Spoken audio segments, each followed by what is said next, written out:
every week I have a parent come in who says, why was it that my son was so compliant until he got to be about age 11 or 12?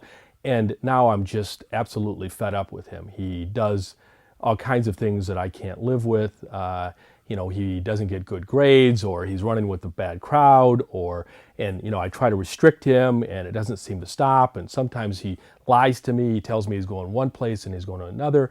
And the reason for that, again, is that the relationship is strained because the parent in this case is trying to manage the kid. And the truth of the matter is, and this is the part that parents have a hard time accepting, is that you can't manage your kid.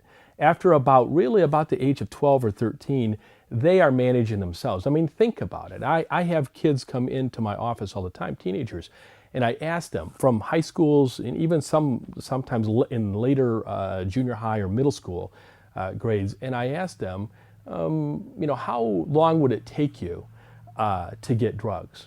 And they tell me, probably not more than 15 minutes. Now, these are not necessarily kids who are doing drugs. These are kids who are not doing drugs, but they know people in their school that could get them whatever they want within 15 minutes.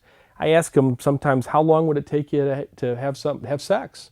And they say probably 30 minutes. And again, these are not necessarily kids who are going to have sex with their girlfriend or their boyfriend. They're just saying it takes me about 30 minutes if I wanted to have sex. So the point is, and I make to parents, is that you're not in control. If this stuff is happening away from home, and this is happening still in a structured setting. Remember, I asked them at school.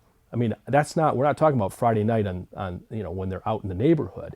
We're talking about at school in a relatively structured setting, and they still say it only takes them 15 to 30 minutes. So they're making the decisions because they're not consulting with you and you're not there. And that's a hard thing for parents to accept. And that's one of the reasons why there's so much conflict at that age, is because the parents want to believe that they can control the kid. The kid is bound and determined to prove to the parent and to themselves, and this is probably more important than even proving it to the parent, to themselves, they want to prove that I am in control. I'm making my own decisions. I'm my own person. Their job is to form an identity.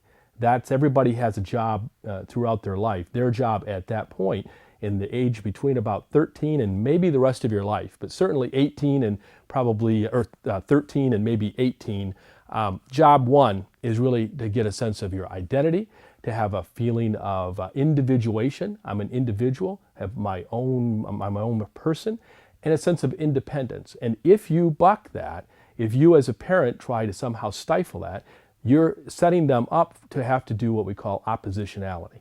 And that's why it's no fun. That's why dealing with teens is no fun, is because oppositional behavior is, by its very nature, very frustrating for the parent. And actually, it's self-defeating for the kid, which is the ironic thing. It's a very frustrating behavior for parents to have to deal with, and it's self-defeating and self-destructive oftentimes to the kid.